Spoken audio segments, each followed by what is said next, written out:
Hello and welcome to the weekly Dartscast. I'm Ben the Groper Roper and you're listening to my darting teammate Alex the Spectacle Wonder 131 Moss. 180! Hello and welcome to a new episode of the weekly Dartscast. I'm Alex Moss and joining me as always, darts statistician and the frontman of the Neil Warnock American Fan Club, Burton DeWitt. How you doing? Doing quite a bit better after beating Stoke City 2-0 this past weekend to move just a little bit clear of the drop. How are you, Alex? I'm doing well, thank you. We won't talk about the football mind. A lot's changed in a couple of weeks since we last spoke with my team, Colchester. Sadly, we won't be playing in the same league as Middlesbrough in League One next season. But lots to get into, isn't there? The PDC Tour is on its way back. It's been a little while since the last PDC ranking events that we've had to speak about on the show. But next week, the Summer Series has got the go-ahead 5 Players' Championship events taking place from Wednesday to Sunday next week in Milton Keynes. The update from the PDC last Friday, breaking it all down. And our question of the week is, what was your reaction to the PDC's update on the rankings last Friday? I think it was the right call. I think if we had a longer break, there should have been some sort of ranking protection. But the only thing that would have dropped off over the past few months would be Pro Tour events, the Players' Championship events and European Tour events. There aren't any major TV events that have fallen off. So I think it's fair that those events fall off the rankings because it doesn't really make that much of a difference. They would have fallen off anyway ahead of the World Matchplay as far as the qualification tables for that went.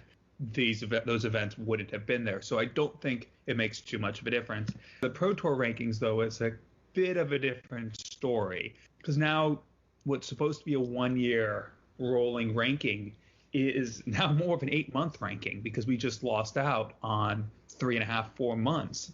And whether those events should stay on for a little bit longer to keep the rankings like what they were at the time of the stop, I think might have been a little bit, I don't know, it might have been something worth considering or figuring out some way to keep it closer to a full year ranking. But there is no perfect solution. Darts has never used protected rankings. Most sports don't. Tennis, of course, does or has. Especially on the women's side, if a player has to miss extended time due to pregnancy, they will have some sort of protected ranking. There's some form of protected ranking due to injury as well. But most sports don't do that. So I don't think this should have been that much of a difference outside of postponing major championships. As far as the big movement, seeing Christopher Tysky and Glenn Durrant move into the top 16 for the first time, it was going to eventually happen anyway. And might not have been the way that either of them would have wanted to move into the top 16. I think both of them would have liked to have done it on their results over the past few months, but they didn't have that. Now they'll have a few months to go out and justify that ranking, and they're there because they've performed up to that level for the better part of 2 years, and they'll should both keep playing, going up the way they were playing at least before the break. But that's the only thing. It takes away that honor of earning your spot in the top 16, or at least like feeling like you've earned it. But they really still have anyway. Yeah, I think in general, really, the reaction since Friday evening when the news came out has been generally a thumbs up, and we put the poll out on Twitter earlier today on the Monday when we're recording this, and at the moment 85% of you going with thumbs up to the reaction and 15% going with thumbs down. So a lot of people are thinking that it's been a good move, and it's been a long time, as I mentioned, coming up to 15-16 weeks since the last ranking events. It has been a long time, but there's been a lot of things. This has obviously been one of the things that the PDC have had to sort out, is what they're going to do with the rankings with no events going on and lots of money dropping off. But I think that the main thing to begin with was getting events back on and getting ranking events on, and of course looking ahead to the World Matchplay, at least giving players some chance, some opportunity to try and get into those spots for the World Matchplay before the cut-off. They've of course extended the cut-off by a week, so these events next week, the 5 events, is going to be these events, and then that is going to be the cut-off for the World Matchplay. So everyone's got a chance if they play in these events next week, which are going to be ranked, as we mentioned. You mentioned there a couple of players that have moved into the top 16. The 2 players that have dropped out, of course, Joe Cullen and Johnny Clayton, they're still well on course to qualify for the World Matchplay, but rather than qualifying as a top 16 as one of the seeds, they're going to be the unseeded players from the Pro Tour list. So Joe Cullen, Johnny Clayton, they could end up playing a Michael van Gogh in the first round rather than a potential second round side of them. So it does change things a little bit, but I think one person who did sum it up quite well is Joe Cullen. He came out on Twitter and he said it was hard to make a decision that the PDC and the PDPA, but with regards to the ranking situation, but there was no possible way to please everyone. So the guys have just got to get on with it, accept the decision. And I think, like you, I think it's probably the fairest way they could have done it. There's been a lot of money that's dropped off. There's players that have lost out. There's players that have moved up the rankings without earning any money. But I think it's the best case of a bad scenario. I think they've done the best they can really in that respect. Mentioning, of course, the World Matchplay. Currently, Cullen and Clayton set to drop out of the seeds as a result of Ratajski and Durrant moving to top 16. But both of them, as you mentioned, likely in. As far as the Pro Tour goes, you see Ryan Searle and Kim Huybrechts holding on to the last two spots with a couple people ahead of them not necessarily safe either. Anyone you think might be able to squeeze their way into the field, though, over those 5 final events before the cutoff? I think there's a lot up for grabs, isn't there? And not just because...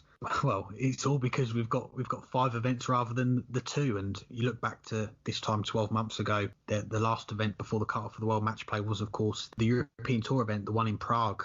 And Jamie Hughes had to win the title to qualify for Blackpool for the first time. And that's exactly what he did. And I think it's going to be a lot more exciting next week because, as I say, 5 events. If it was just going to be a regular Pro Tour weekend where you had the 2 events and maybe one player who's got a chance of getting in goes out first round, puts no money on his ranking, going into that final day, he's probably looking at getting to a final or winning the title to perhaps get into those 16 spots for the Pro Tour. In this case, if you go out early, you've got 4 more opportunities to get in, haven't you? So I think even if you just make steady progress over the week, you get to a last 16, a quarter-final, a semi-final. I think a lot of players are going to be going into next week thinking that they've got a chance. And, okay, the downside is with a lot of events that we've missed out on, in particular the European Tour events where the prize fund is almost double what we've got with these Players' Championship events. You're talking £140,000 compared to the £75,000. There's a few players in there that are qualified for 2 out of the 3. They've already got their spots in the European Tour events that unfortunately haven't gone ahead. And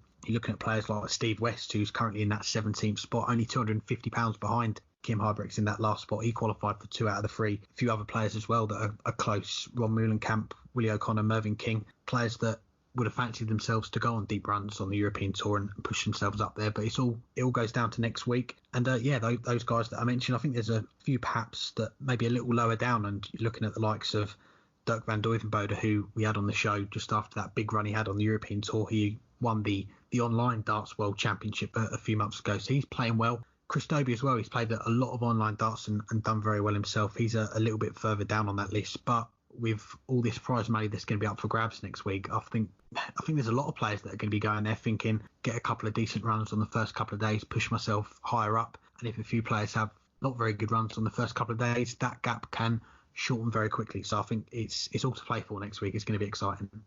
Yes, exactly. And we talked about the players who dropped out of the top 16. It's not inconceivable if Joe Cullen or Johnny Clayton, more so Joe Cullen, but also Gonzo and Stephen Bunting have a big couple days, they could get back in the top 16. And that puts Simon Whitlock's spot in danger because Whitlock is nowhere near qualifying if it was through the Pro Tour order of merit. But it's unlikely that he'll drop out of the top 16. It would require most likely Bunting or Cullen to win a pair of titles, as well as for Ratajski and Durrant to pass him, although that's more realistic. But that could open up one of the spots in the Pro Tour order of merit if someone gets hot and wins a couple of them from just outside the top 16. But I think it's more realistic that it'll be one of those players, someone like Luke Humphreys, who has still yet to qualify for one of the big TV majors that's through the Pro Tour order of merit outside of the World Championship, but he's right there, just 1,250 pounds outside of it. Stephen Bunting also needing a big run. But the name I'm going to throw out is someone who,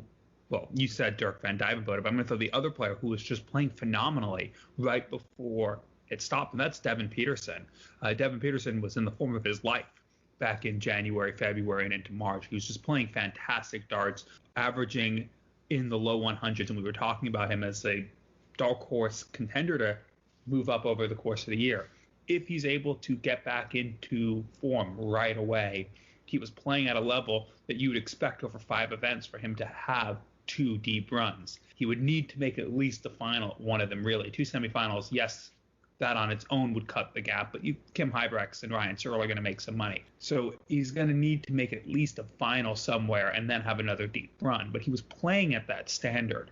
I think if he's able to pick back up where he left off, he absolutely can close the gap, but it is still a long shot. I think Luke Humphries is the most likely, followed by John Henderson, who hasn't been playing the best over the last year and a half. But if he can get back anywhere near his best game, you'd expect that he'll do what he does best, and that's just make board final after board final. And that's going to be enough to get him into the World Matchplay if he does it. Now we'll move on to our first guest on this week's show, and it is with the PDC Tournament Director, Graham Fairhurst. I'm delighted to say I'm joined by the PDC Tournament Director, Graham Fairhurst. Thank you very much for the time, Graham. How are you doing? I'm doing well, Alex, and thanks for asking us on.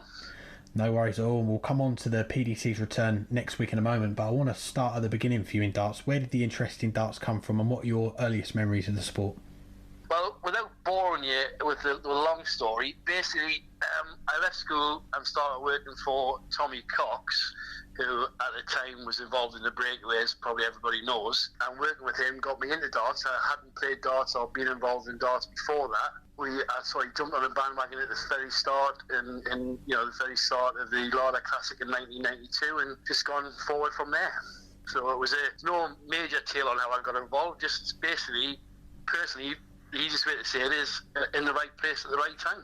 And you've been involved with the PDC, as you mentioned, right from the start, the early days as the WDC as it was back then. But how did your involvement with the marking as such begin? Well, as I said, I worked for Tommy. We had contracts with breweries and pub companies to supply darts and dart stems with them, which is basically what I was doing at the time. So driving around the country on a rota, visiting pubs and clubs, etc.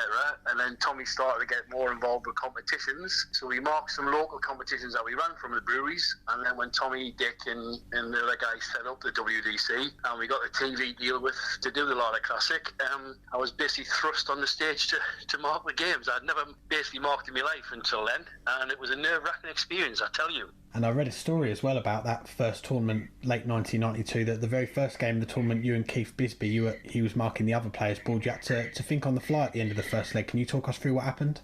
Yeah, as I said, that was my first experience of marking, and I got to know Keith through working with Tommy. Keith's now our PDC Pro Tour manager, so he's been around just as long as I have. So we're up there, we're all suited and booted.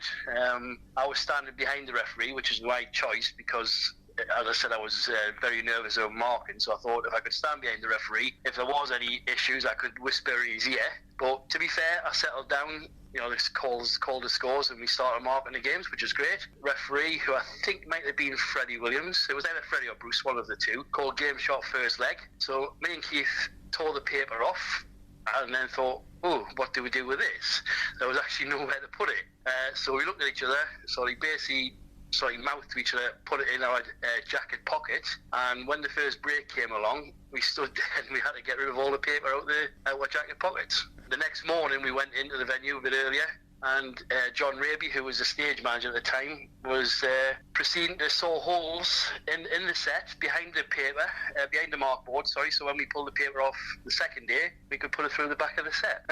So that was a very interesting experience. And we've spoken to a few of the players that formed the breakaway, if you like, with the WDC. We had the co-founder Dick Alex on our show recently as well. But for you, what sticks to mind when you think back to those early days of the PDC? What do you remember most from that time? Just basically being, very few people involved behind the scenes who did a great job to get the thing off the ground. And, the team we had, everybody just seemed to get on well straight away. Everybody gelled and everybody just mucked in. Me and Keith basically, we both still live in the northeast, and see me and Keith work in London and drive straight back home late at night and, go to work the next morning. So it was a case of everybody, as I said, just mucked in to get things going. And, here we are now all these years later, and, a lot of people are benefiting from it. So a lot of different things stand out from different tournaments. Just briefly, the horse being in the Circus Tavern to escort Bob Anderson down to the stage, that will always stay with me, because that was a nerve-wracking experience again, especially even for Bob, because he didn't like horses. Before you become the tournament director more recently, what roles have you had with the PDC? Basically everything, Alex, to be fair. I started off marking, and then as we got on, everybody knew, even all the guys behind the scenes, that marking wasn't my strong point. I could do it if I had a referee with it. When we got to the UK Open, it started doing the UK Opens at the Reebok, and we had to mark the outside board, so I really struggled on that. So I persuaded Tommy to then let me start doing the written averages, which Pat Williams used to do in the early days. Once she started slowing down her work, I moved on to that, and then moved on to basically just help Tommy oversee events when he wasn't there. And then when it got to the point that Tommy retired, Matt Porter asked me to take the role as tournament director. So, I've probably done every job that we've had. What was it like taking over from Tommy as the tournament director? Obviously, you've got a lot of experience within the PDC system right from the beginning, but what was it like taking over in that role? It was strange because, as I said, I worked for Tommy for a lot of years first. So, if it hadn't been for him, I wouldn't have been in the position I was. And he always made himself available if I wanted to call him. But at the same time, I wanted to put my own stamp on things as well and do things in my way, so I wasn't relying on Tommy. But I also had the knowledge at the back of my mind that if I was ever struggling, if I wanted any advice or direction to go, or what I should do in certain scenarios, I could always call him. So it was nerve-wracking because of what Tommy did and the experience he had in the game, and the way everybody looked at him and what he achieved for the PDC. And there were big boots to fill, and hopefully when I retire, people say I made a good job of it. Definitely, and one of the big developments we've seen in your time as the tournament director in the last couple of years has been the introduction of the Dart Connect system. I mean, how pleased have you been with how that's gone so far? I was staggered with it. When Matt Porter and Mark Leake, who is our technical manager who sorts out all the venues for the TV events, they came back from a trip to America and gave me a leaflet and said, have a look at that. What do you think? And I looked at it, read about it, thought, great idea, but I didn't think it would work for our events, as in, technology and probably some of the older players I thought didn't mix. Players are very... they don't like change, do they? They like things to be normal and the old-fashioned way of doing things. But the response we had, like I say, I was staggered. It's been unbelievable. Not just from the player side, but obviously the punters out there now who can follow floor events, who kind of get to them because they obviously are played behind closed doors. It's been remarkable, to be honest. It's great. Could be a bit different next week when we ask, because as you know, and probably as most of the listeners know, we have a good marking scheme where we have guys and girls come along to do the marking for the pros at Players Championships, but unfortunately next week, because of government guidelines, that can't happen. So it'll be interesting to see how the players take to going back to marking their own games on Darts Connect. That will be interesting. Yeah, let's get on to next week then, and we're gearing up for the return of the PDC Tour, the Summer Series. You've got 5 Players Championship events taking place next week. I mean, there's lots to delve into there, but firstly, how are you feeling about going into next week and having the tournaments back on after 4 months off? I think it'll be fine. We've done a lot of background work on test procedure, and everybody's going to be tested on arrival at the hotel. So we know everybody that's going to be in what we're going to call the bubble at Milton Keynes are going to be negative, but we obviously still have guidelines to follow. I would think the first couple of hours is going to be strange, for staff and players. But I think once the games start, come 12 o'clock, I think everybody will settle down, and I think it'll just be good to be back. Players obviously haven't had a chance to play for 2 or 3 months, so there's a lot of money to be won to go on the rankings for Blackpool. So I think the standard I would expect to be about the same. But like I say, after a few strange things that they've got to get used to start with, but after a couple of hours, I'm sure everybody will settle down and it'll just be like we haven't been away, I would think. And our other guest on the show this week, Richard Ashdown, we were speaking to him and he mentioned, like himself, we don't see him on the screen every week, but he's usually somewhere every weekend doing spotting or various other jobs. And he mentioned with yourself, it's very similar with the role as the tournament director. In terms of the travelling, are there many people in the PDC who do more than you? There'll be a few, but I probably do is a lot less travelling now as such than what I used to with regards to events, because I don't normally do the floor events, as we've touched on already. We have a pro tour manager there, Keith Bisbee. I do turn up every now and again unannounced just to try and keep everybody on their toes as such. But I do go down to PDC office quite a bit as well. So that's travelling down to Brentwood and back. But the travelling I don't miss the travelling as such, but I do miss the tournament, so I suppose they do come hand in hand. But yeah, Richard does a lot of travel. He is very rarely seen in front of camera, but he does attend a lot of events. What's it been like really then the last 3 or 4 months with no tournaments due to this pandemic? I can imagine that the team at the PDC, yourself and all the others, have been putting in a lot of hours still to get ready for the return. What's it been like not doing the travelling but still doing all the work? Yeah, the work obviously hasn't been as intense. The 2 or 3 guys were involved very heavily on the home tour, and they worked leading up to that, and then worked every 43 nights of it. I was involved in doing the fixtures at the start, which didn't take that long to do. I was around for quite a few of the nights on hand if anything did go wrong. Since then, the workload that everybody's had in the office to get these events off the ground, it has been like a 9-to-5 job, even though you've been doing it from home. There's a lot of work gone into it. And as far as the running of the Summer Series next week, you mentioned about there's not going to be the markers that you usually used to have in there. It's going to be the players that are going to have to do the marking. But aside from that, what are going to be the main differences for the players competing in these events? Obviously, social distancing, that's going to be a big factor. But what else is going to change? Yeah, well, one of the main things we're going to change for these 5 days is that the draw is going to be done a lot earlier. And players will be, they'll have a practice board, which will be the same equivalent to the number of the board they're drawn on. So if you're on board 1, you'll have to, if you're in the first 2 games on board 1, you'll go down and practice on the floor. And then if you're on games 3 and 4 on board 1 on the draw, there'll be a practice board on the balcony. We've got 2 balconies in use. We've got practice boards 1 to 8 on one balcony, 9 to 16 on the other. So to help with social distancing, the first 4 players will be on the floor until we start, and then the other 4 players will be on the balcony. In between games, all the iPads and tables will be sanitised and cleaned. One-way systems will be in use, and when the players do lose, they can't stay around, unfortunately, and follow how their mates or their stable mates are getting on. They've got to head back into the confines of the bubble within the hotel.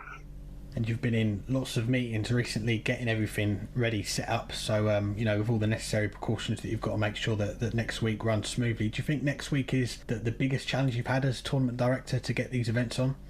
Logistically, yes, because normally obviously everybody just arrives, they book their own hotels, they come to the venue at registration time. For this one, we obviously want everybody got to stay within the same hotel. We've got to allocate everybody a testing slot on the Tuesday, which is going to be the difficult part because you've got a lot of European and overseas tour card holders now who are flying in. So it's not just a case of them just turning up as and when they want to. They're going to be told when they're going to be turning up. So from that point of view, yes. But once we get the first draw done on the Wednesday morning and play starts at 12 o'clock, I think everybody will just slip back into the old rhythm. 2 more questions for you and then we'll let you go. We've had a question come in from one of our listeners, Glenn Durrant, the Premier League leader, who had some interest in this answer actually. He says that the background noise has proven to be a success in the return of football. Would you consider this for the match play or Premier League if rules on mass gatherings remain the same? I guess regarding the broadcast, that's going to be down to Sky. But what about in the venues themselves, I'm guessing here? It was touched on, funny enough, for the Players' Championship, because normally each player's allowed a guest in there. So when you start at 12 o'clock until you get down to, say, the last 8, you don't really notice how quiet it can be because there's people talking and things. With players having to leave the venue as soon as they've lost the game as well, we have discussed that. To be honest, I haven't had an answer on that yet. I think it depends on, it will depend on what we have to take down equipment-wise to do that. So it has been spoken about, but I can't say if we'll use it or not yet on the floor events. If we do TV events, that still unfortunately can't have a crowd. That'll probably be the broadcaster's choice then, and that'll be a lot easier for them to do. And lastly, away from the darts, we know you're a big Newcastle United fan. They're looking pretty safe now from relegation from the Premier League. But what are your hopes with the proposed takeovers that have been put on the table for the club? Well, I would have hoped that it would have been done by now. I don't know what's going to last longer, the COVID-19 pandemic or the takeover of Newcastle United, to be honest. It all looked good 12 weeks ago. £17 million apparently unreturnable deposit paid by Amanda Stavey and her guys, and it just seems, for whatever reason, the Premier League seem to be dragging their heels over it. So I hope it goes through. I'm not expecting, I know a lot of Newcastle United fans will expect to be a Man City within 12 months, but I'm not expecting that. I just want, to have a team that is given a chance to compete for Europe, where unfortunately, at the minute, under Mike Ashley, it doesn't seem that we can do that for whatever reason he chooses. Well, Graham, fingers crossed for that, and we wish you all the best next week with the Summer Series. Really appreciate you taking out the time to have a chat with us. No problem. Thanks very much, Alex. Thanks again to Graham for joining us. Now, a quick mention to our sponsors, Low Six, and got to say, when we're recording this, Burton, I haven't told you what we're going to be talking about in this segment, but before we get into that, big shout out to our last couple of winners on our Lucky Dip, Nat 2020 and Sheehan 123. Last week, myself and you, Burton, we split the spoils, if you like, 5-all out of the 9 games that we had to pick. But let's talk a little bit about the games that we have been watching on the Modus, or following at least, and one man in particular who's made a real impact in the last week or so, and that is Keane Barry. Only made his debut in the Modus League last Thursday, but already he's gone second place, first place, and today when we're recording on this Monday evening, he's just won his 3rd title in a row. I mean, how big of a star could Keane Barry be? Well, I mean, I think everyone's in agreement that he has all the potential in the world, and we've seen him just start to break through at the professional level in the past year. And even though he's only, 17 or 18, winning through to qualify for the World Championships last year in the PDC, winning the World Youth title over in the BDO, and putting in a decent performance at Ali Pali on debut, which as a teenager is no laughing matter. He's shown glimpses at the professional level, and yeah, maybe I should have had you tell me what we were going to talk about first. I could have shared a little bit more. But I think we've all known the potential he's had, and everyone who knows him has said that he's a tremendous talent. He's starting to show it now at the senior level, and I think it's only a matter of time before he's a tour card holder, and only a matter of time before he's making a name for himself on the professional circuit. Turned 18 last Thursday when he made his debut on the Modus. Not a bad 18th birthday present to finish second on your debut on the live stream. And we've seen a lot of him in the last 12 months. I had the pleasure of chatting to him a little bit, seeing him in action at the World Masters towards the back end of last year, and he won the boys' World Masters event. He went on to win the JDC World Championship, the BDO World Championship at the start of this year. Just missed out on a clean sweep, if you like, of the steel tip youth events, just falling out to Luke Humphreys in the semi-finals of the PDC World Youth Championship. But he's picked up a lot of the youth titles, almost all of the titles already, and very close to getting that tour card to play on the circuit this year. If you remember, on the final day of the UK Q School this year, lost out to Scott Waits in the final, so he was just one game away from getting on that tour. But he's a player with a lot of potential. Say, only just turned 18 a few days ago. Many happy returns. Yeah, I think he's certainly one to watch. And guys, if you want to get involved in our Lucky Dip with Low Six, download the app. Use the promo code Dartscast. If you haven't already, you'll get a free £3 bet. Go against us. I think we should have a Lucky Dip on Friday with the Modus games, and next week we're chatting to the guys as well. Hopefully we'll be able to do something with the PDC Summer Series as well. So do keep an eye on that. I do have to mention as well, 18 plus UK residents only. New customers limit 1 per person. T and C's apply, and please gamble responsibly. Now we'll discuss something a little less, well, I guess I didn't beat you last week, so maybe equally depressing. But news, of course, out of the BDO that BDO Enterprises Ltd has entered liquidation this week. Still a lot up in there about what will go on, but is this, do you think, the end of the road for 2 of the longest active majors, the BDO World Championship and, of course, the World Masters? Yeah, I think it's very worrying signs, isn't it? If you're a player who's been playing in these events over the last few years or longer, or in fact, if you're a supporter, a fan of the BDO, it's very worrying times. And we should point out as well that the BDO Enterprises side of things, that is the bit with regards to the World Masters and the World Championship. The other side of the BDO company, if you like, that looks after the county system. That's a little bit up in the air as well. You've got, well, we've been doing this Darts Legends series over the last few months, speaking to a lot of the players, and they've been speaking about the split. A lot of them were involved in it back in the day, 25 odd years ago now, but it looks like we could be seeing a potential second split in darts. The split in county darts. You've got 3 different organisations, the BDO themselves, the UK Darts Association, and the Tri-Nations as well, all looking to run the county system. But yeah, with regards to the BDO Enterprises, it's not looking good. And if it does happen and the BDO Enterprises fold and we don't see a World Masters and a World Championship under the BDO umbrella, it's going to be a sad day, because you look back to the history of darts. The World Masters first held back in 1974, the BDO World Championship back in 1978. It's 40 plus years for both of these events, and they've provided a lot of great memories for. There'll be listeners listening to this a lot older than myself and you, Burton, that followed darts back in the day, the BDO's heyday in the 70s, in the 80s, with the likes of Eric Bristow, Jockey Wilson, John Lowe, all these great characters in the game, and seen them win these big titles. And I was fortunate enough to be at the last one that was held, the last World Masters, the last World Championship the BDO won at the start of this year. And it's these events, they've got a lot of history. Okay, the prestige might not be there, but I was lucky enough to interview both the winners, the men's winners of these events, John O'Shea and Wayne Warren, who of course won at the Indigo at the O2, and you could just tell from chatting to them how much it meant to win these events. For these guys, it is massive to win these events, and unfortunately for them, it doesn't look like they're going to get a chance to win a BDO World Masters or a BDO World Championship again. Perhaps in the future we could see someone else take on these events and put these events on, but with regards to the BDO, I think it could be it. Yeah, I think you're probably right. And as you mentioned, there's still the question about the other arm of the BDO, what's going to happen. It's very possible that there won't be a BDO at all in just a few months. We still don't know, but this has been a long time coming. There have been rumors that the BDO or the demise of the BDO for the better part of a decade, but most of the time it was just unsubstantiated rumors. But in the last couple of years, it's become clearer and clearer that the finances weren't there, and the 80% cut or 70% cut of the prize fund of the World Championship probably wasn't even enough. They probably couldn't afford to pay anything, but still managed to find something for the players. Summed it up best. And I just don't see how these events stay with the BDO. Hopefully someone picks up where the BDO left off.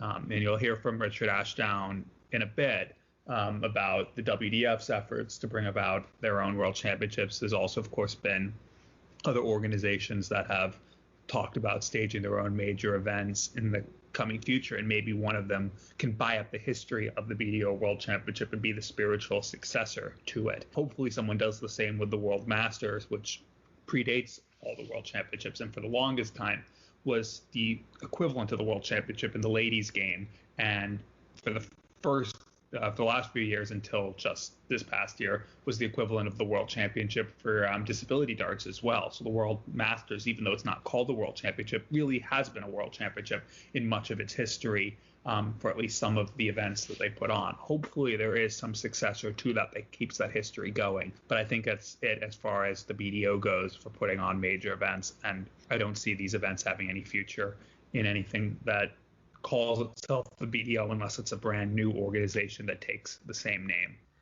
Now we'll move on to our next guest on this week's show, and it is with the former BDO MC, and of course he's going to be on our TV screens this weekend on Bullseye. It is Richard Ashdown. I'm delighted to say I'm joined by the MC, the referee, spotter and statistician, Richard Ashdown. Thanks very much for the time, Richard. How are you doing? Yeah, I'm good, Alex. Good to speak to you. Now, we're gradually coming out of this lockdown, but it's been 3 or 4 months with the darts calendar on hold. We may not see you every week on the screen, but there's rarely a weekend you're not somewhere around the world. What's the break been like for you? Oh, well, it's been a shock to the system, to be honest. I mean, I can't remember. I was trying to count back through the calendar when I had a period of even, 2 weekends in a row at home. I mean, it's been, for everybody, I think, involved in the sport, it has been a real shock to the system, just not travelling. Has there been maybe one event or one gig in particular that you were most looking forward to that got cancelled? I think you were due to do the World Series, weren't you, in Copenhagen and New York? Yeah, I mean, the World Series is always an absolute delight to work on, not just because of the people involved, but because of the travel. The actual location element is so attractive. So going to New York, which is one of my favourite places anyway, to do darts, that's going to sting a bit for everybody, whether it was a player, an official, or somebody where I was going to be doing the spotting. That was a tough one. But for me, I think the routine that I'm missing the most is the European tour. That forms a big part of my work with the spotting, and I really miss that. Just the regular travels to Germany and elsewhere with the Dutch crew that I work with. I'm missing that for sure. We have, of course, seen you on our screens, though, with the Remote Darts League over the last couple of months. How did you find out about it at first, and what was your initial reaction when you got asked to present the whole thing? Yeah, it's an interesting one. When the PDC were the first to do a few lots of groups from home, weren't they? The first reaction I had was just thinking of the players, that it's a chance to keep them competitive, and I think that's been the rewarding thing. Modus have done a great job with it, the PDC have, and when the Remote Darts League contacted me, I just thought it was a great opportunity for everybody to stay fresh and stay competitive, and that was what came out of it for me. I think some players are going to come out of this with the amount of darts. It's not the same, of course it's not the same, and all the players are saying that, but there's a big difference between practicing on your own at home or having some edge, the pressure to hit a double and hit the big scores against someone else. So I could definitely see that with the Remote Darts League. It's very competitive overall, and I think a lot of players will benefit from the experience.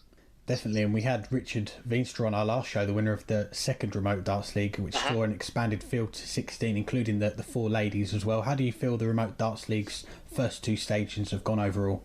Yeah, well, it's been a different format. I quite like the fact that it was one event. I mean, there's a lot of the others were running in groups on the day.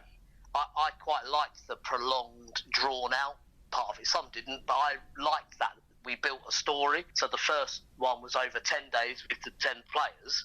The second one was huge, of course, with 16 players over 21 days. And like, I guess, stage and floor matches, there were some players that took to it straight away and others that didn't.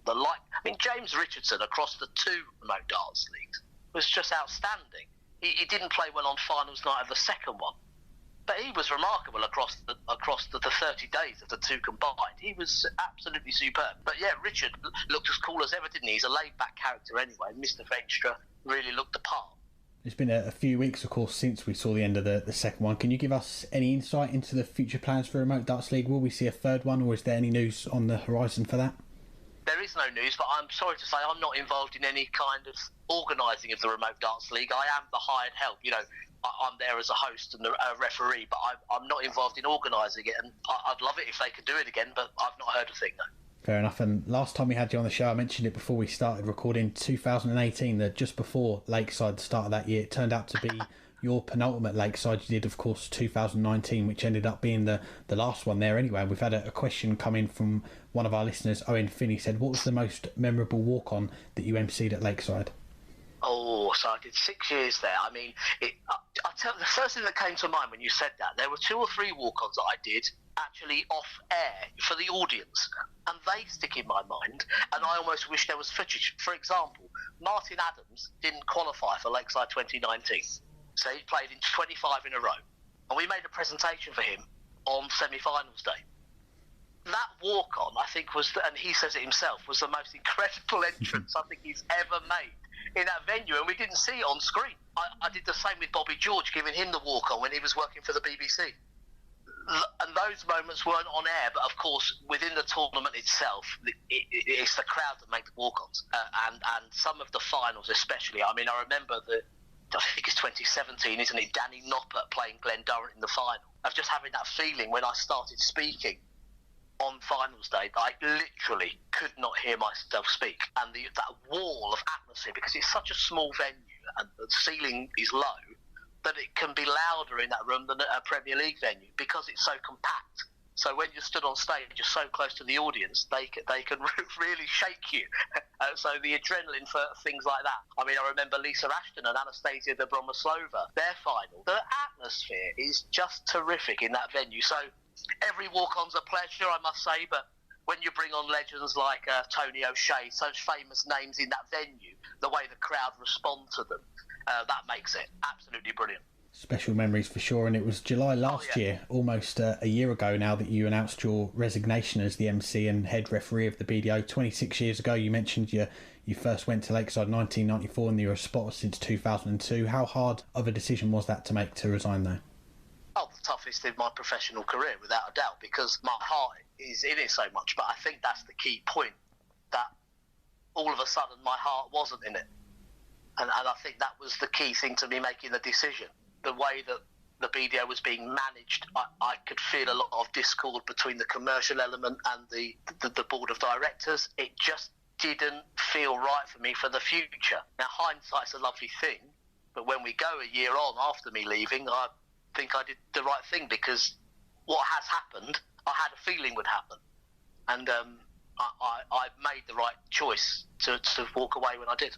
Yeah, and you say it was a hard decision to make, and you mentioned there you look at what the BDO is at the moment. Is it hard to see what's happening with the BDO at the moment with what looks like it could be the last World Masters and the last World Championship? We might have already seen them. Yeah, very. It's heartbreaking. I mean, it's not about political allegiance. This is where darts, for me, began. I played county youth with the BDO. As you've mentioned, I followed the World Championship from 1994, and to see what's happened to it is, never mind disturbing from a business point of view or from my own job. I'm not talking about it from my profession. I'm talking about it as a darts fan. The World Masters and the World Championship are an integral part of the sport we know, and to see what's happened is really disappointing. Hopefully it's not the end as far as the non-PDC side, that there are other elements and ways that things can regenerate, but for the BDO it seems that the race is run. And of course you still kept your roles with the England Darts organisation, the WDF as well, and last year you emceed the World Cup, the WDF World Cup, which was held in Romania. Just how special an event is that to be a part of with so many countries coming together? It's always been an absolute pleasure to work on the WDF events. I've actually done that for twice as long as I worked with the BDO. I think 12 years now I've done the WDF Cups. But, and I mean this in a positive way, even though it's a negative commercially, it feels like a festival when you're there. But of course it's private because it's not really seen by the masses, is it? It's fantastic to be at the venue and experience it. There were 53 countries in Romania last autumn. There's nothing like it. I mean, there's no darts event where you get that. Probably nothing in life, Alex, where you're in a room with 50 plus nations at the same time having fun, watching competitive darts, and the camaraderie and the whole atmosphere around it can't be beat. But the WDF, I was quite vocal with them, to be honest. They do a terrific job in that sense, but I felt they were invisible in the wider world. I was the one that took it to the WF and said, look, you're the governing body, you have been for over 40 years, it's time to step up and take hold of things with what's going on in the BDO. And to their absolute credit, they've done just that. And the work since the World Cup to try and steady the ship for amateur darts has been going great guns. I mean, we can't release anything yet publicly, but we're on the brink of launching the two major tournaments that should be run by the BDO. So that's the positive. That's great news, and I wanted to get on to talk about your work with the WDF. Of course, you're doing the MCing, but you've also got the role of the Chief Development Officer as well. Can you tell us a little bit about what that involves? Yeah, I mean, when I came in and spoke to the members, the countries, the whole point was what I've just said, that it's time for there to be a circuit that's done by the governing body themselves, not assigned to anybody else. Yes, of course, all of the nations run their ranking events, but the top of the pyramid has to be the World Darts Federation. And for many, many years, it was the BDO, and the WDF sanctioned the BDO to run that, and that was fair enough.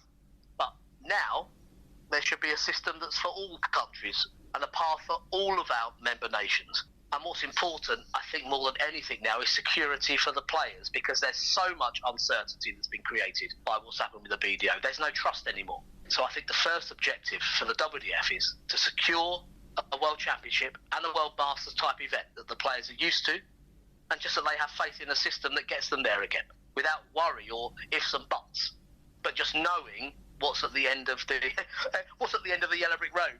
That's the important thing. Definitely, and it was the start of this year, and you mentioned it a moment ago, the WDF making some noise about holding their own major events, a World Masters, a World Championship, and of course you mentioned there's some great news on the horizon. You can't quite go into too much detail, but of course the pandemic has obviously hampered everyone with making plans. But what can you tell us about it, the future events? Is there venues, is there dates, is there anything that you can tell us about those events?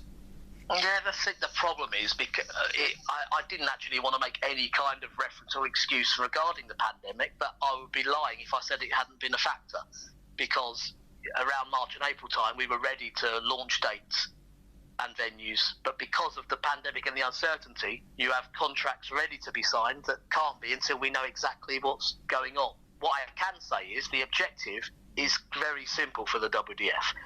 The World Championship as we knew it with the BDO is what the WDF are seeking to secure, with prize money assured and a clear path to reach that championship. The World Masters, we actually want to go bigger in terms of giving opportunities. There are over 70 member countries in the WDF. We want to give opportunities to all of those nations to reach the World Masters, so that wherever you play darts, whether it be around the circuit, whether it be in your own region, or whether you're an amateur that gets to a qualifier and is the best on the day, we want to give opportunities for all of those types of players worldwide.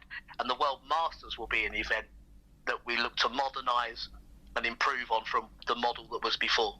The way we've done the season is January to December. The BDO used to run October to September in terms of ranking. The WDF were quite clear that it starts in January and it ends in December. So the majors we look to place at the end of the year, whether that be December or January. And the only reason I can't give you a date is because it hasn't been finalised. I'm not hiding anything. I just can't tell you anything until it's there. And anybody that knows me, Alex, I'm not going to tell stories. If something's there, I'll tell you the truth. And if it's not there, I can't tell you. That's fair enough. And lastly, let's get on to Bullseye. This Saturday, ITV are going to be showing a new episode as part of Alan Carr's Epic Game Show, and you got the gig to be involved. I know to begin with, you were only told it was a darts TV show, but what was your reaction when you found out it was Bullseye? Well, you can imagine, can't you? I mean, it was like winning some kind of prize to be asked to do that. I was thrilled, and it actually came about around the time I was leaving the BDO. The two things weren't connected, but it was a real boost for me at a time in my career where I was having a lot of questions and not sure about the right thing to do. And then suddenly this offer of doing Bullseye, it is a one-off. I'd love to be saying, we're doing the whole series, but the way the Alan Carr series has been done, it's a different game show every week. So hopefully this series is successful, rolls again, and we do another episode of Bullseye amongst that series. It would be great, wouldn't it? But to fill the great Tony Green's shoes, I never thought that was even possible. I'm very chuffed, as you can tell. Yeah, and it's been a long time since it's recorded. I think you recorded it around about this time last year. I mean, what can darts fans and fans of Bullseye expect when they tune in on Saturday night? Well, I think there's a combination of all the old elements that we love.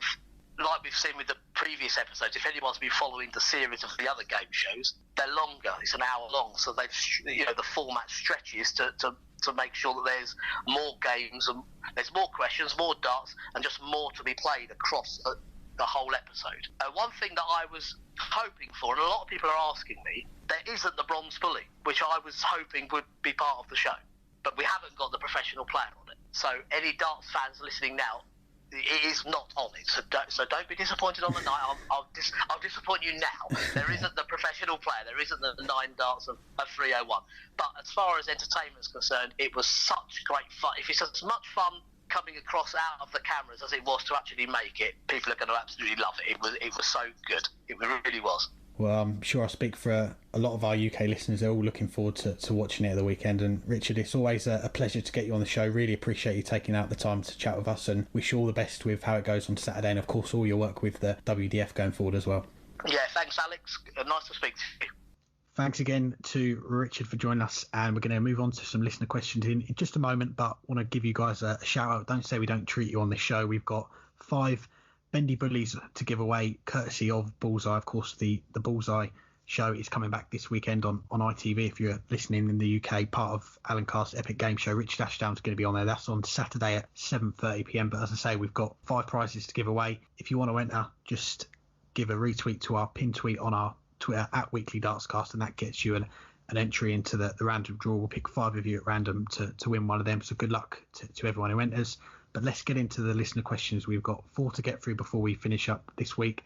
First one comes from Squish, who says, what do you make of the mad plans to stage a Premier event, given that we know there have been talks between the WDF and the PDC about Premier events as well? It does not sound like Steve Brown has spoken to the PDC at all. Potential split in the amateur game. Yeah, and just clarifying in case anyone hasn't heard, that he was not. You're not using an adjective there when you said the mad plans. That's actually the name of or the initials for his organization, which I can't recall offhand exactly what it stands for. What do I think about it? I think it's a tough time to really think much about it. As we just discussed before the interview with Richard Ashdown, there needs to be some successor to the BDO in some sort. That might be the WDF, it might not be, we still don't know. And because of COVID-19, it's tough to get any new organization started right now. It's tough enough to keep an organization running. I don't think COVID-19 is what killed off the BDO, but it definitely didn't help. But it's even more difficult to start an organization and start putting something together now. I think hopefully there's not too much competition. I hope something does come out to be the World Championship, in quotes. I actually did air quotes just now, not that anyone could have seen it.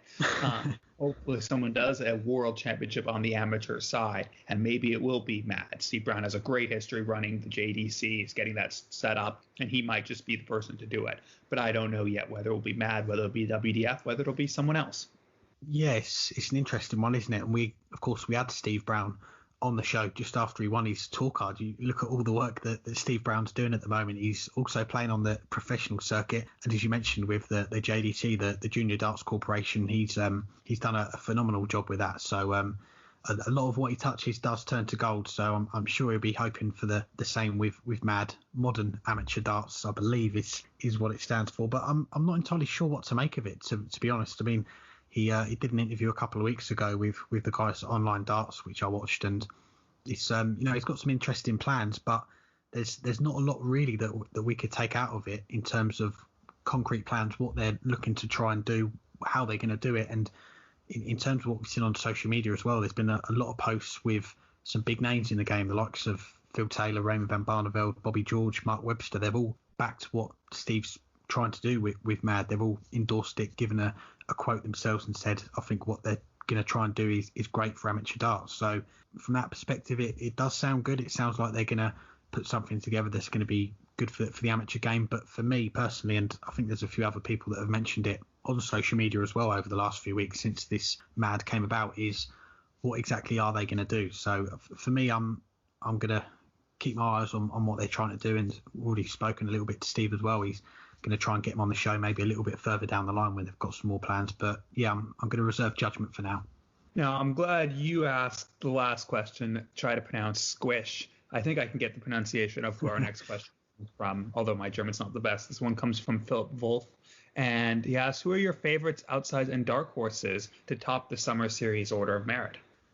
Well, I mean, we spoke a little bit earlier, didn't we, about the race to the World Matchplay and players that we're potentially looking at to try and get into those spots. And in terms of a favourite to top the Summer Series order of merit, we should also point out as well, I don't think we've mentioned it on the show, but the player that picks up the most prize money from these 5 events next week, they're going to get a spot at the Grand Slam as well. So something else, another incentive for players to do well next week. But in terms of a favourite, you've got to look at the usual suspects, haven't you? Michael van Gerwen, Gerwyn Price, Peter Wright, Nathan Aspinall, these players that, with regards to Gerwyn Price and Nathan Aspinall's won 2 Players' Championship events already this year. Of course, won the home tour event as well. I don't know how much you can gauge from a player playing in an event like that to then going to play in an event which is going to be with the person in the same room as you. But, I mean, Gerwyn Price as well, he's a player that we've seen get to 2 finals on the floor this year. He's won a title as well, and in the past as well, we've seen him win back-to-back titles, and they're probably the players that you're looking at that can go on a run over a few days,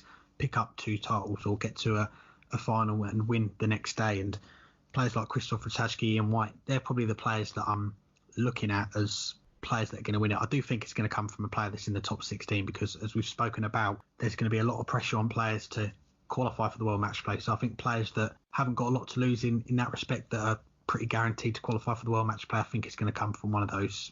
Outsider, I'll probably go with someone like a Christoph Ratajski or an Ian White, but I think it's going to come from a player a little bit higher up for me. Yeah, I mean, I think that's pretty good analysis. And you started with one of the players. I was going to say Nathan Aspinall. He's just can't really say he ever left off, because he is one of the players who has been playing a lot of the online darts, and he's been dominant. And he was dominant on the pro circuit right before the cutoff, before the stoppage, I should say, winning those 2 events, making another run at the World Championships to the semifinals. He's just been playing phenomenal darts for a year and a half now, whether on the TV screen, whether on the floor, whether on the internet. I don't know if he'll be the favorite in terms of the betting choice, but I think in terms of what he has done this year and last, he should be one of the favorites on form. Michael van Gerwen, if he enters, he hasn't won a Players' Championship yet this year, but he made a couple of finals. He won the UK Open. It seems like switching to these new darts hasn't really hurt him that much, but he hasn't been playing as much in the online scene. So will he have the match sharpness? I think he'll be motivated because he wants to be ready to get back the World Matchplay title, and these 5 days is going to be a good chance for him to get back into form. But we don't know where he is. Beyond that, dark horse to top it, that's more difficult because you think if someone wins 2 titles, and there's a very good chance someone will win 2 titles, that'll be enough. And I just don't see most of the players outside the top 16 having a great chance to win 2 titles across 5 days.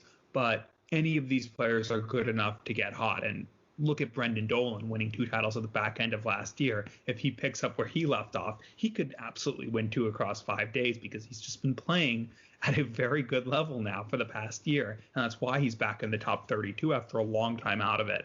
So maybe I'll go Brendan Dolan as a dark horse. And he was doing okay at the before the stop as well, for a player a little higher up. Let's go maybe Danny Noppert as well, a player who has been inconsistent in the PDC, but when he's playing well, can win titles.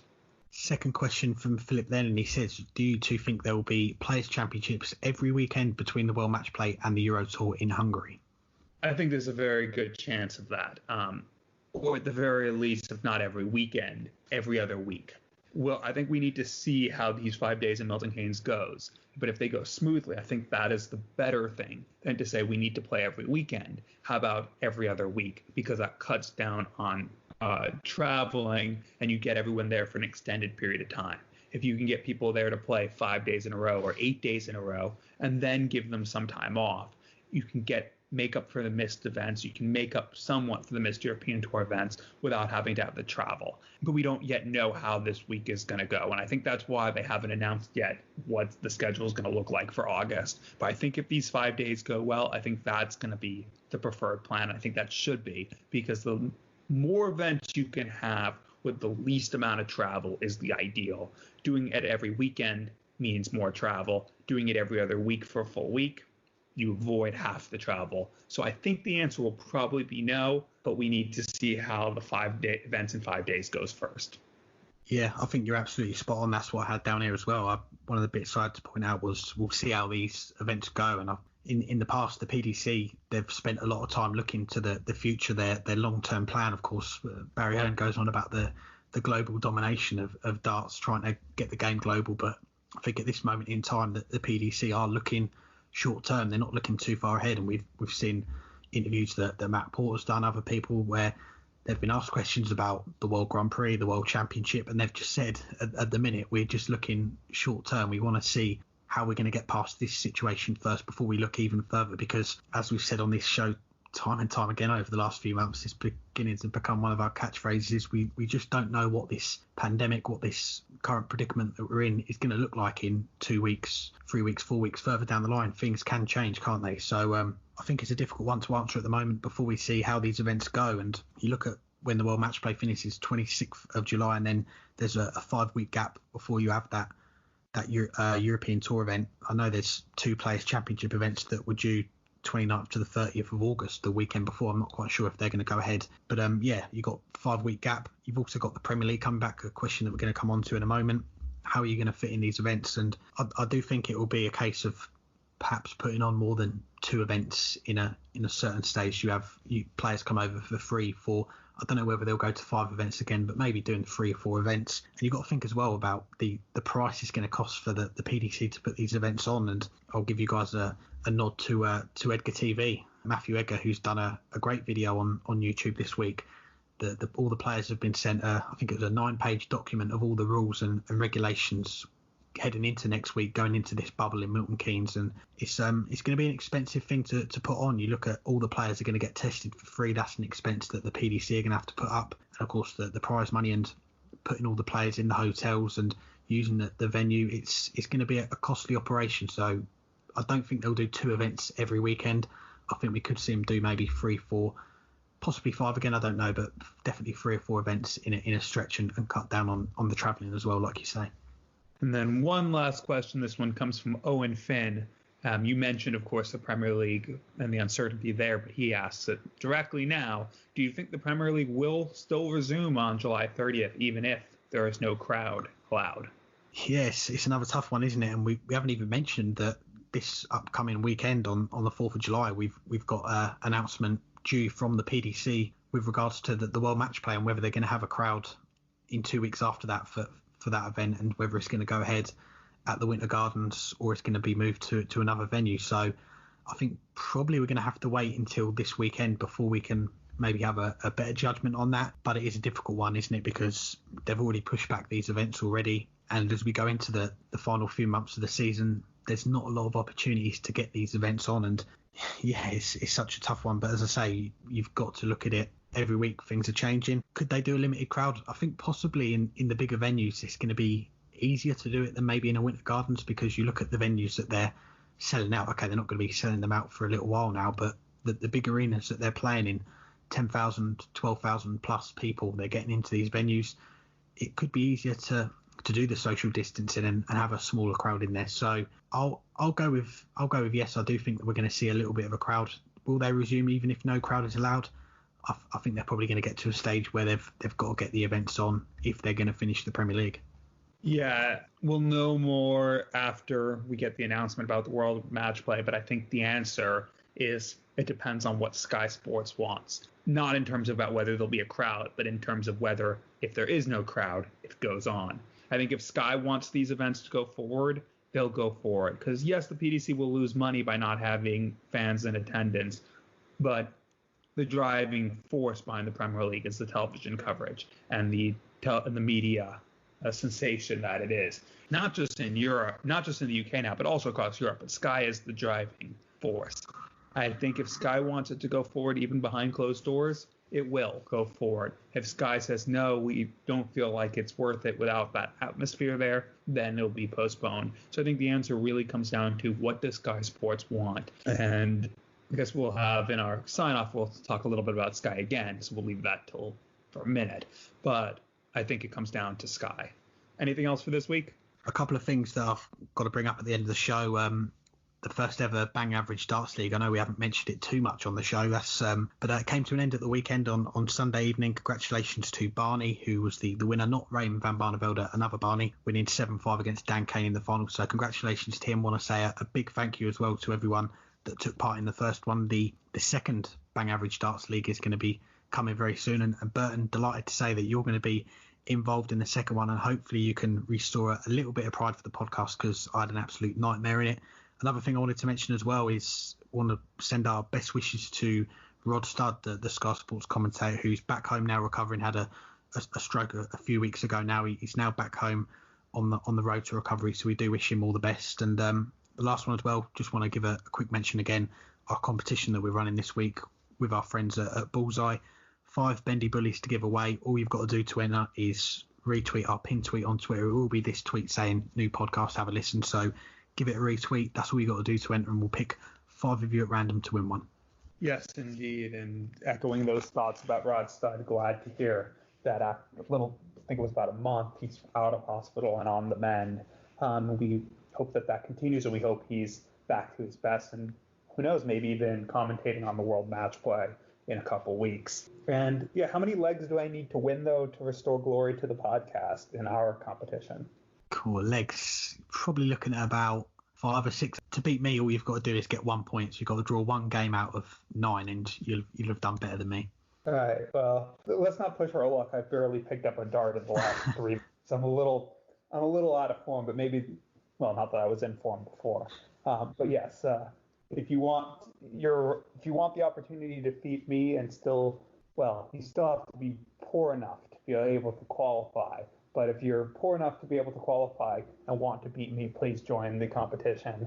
And we'll give running updates as I try to close in on the 4 or 5 legs that I need to do better than Alex did. But we'll be back fairly soon, maybe even next week, because the darts will be back in about a week. And then, of course, the World Matchplay coming up in just a few weeks. So finally, after months off, we're getting back to something resembling normalcy, at least over there. Where I am, things are actually just getting worse. But for Alex Moss, I am Burton DeWitt. Thank you for listening. Hang tight for now.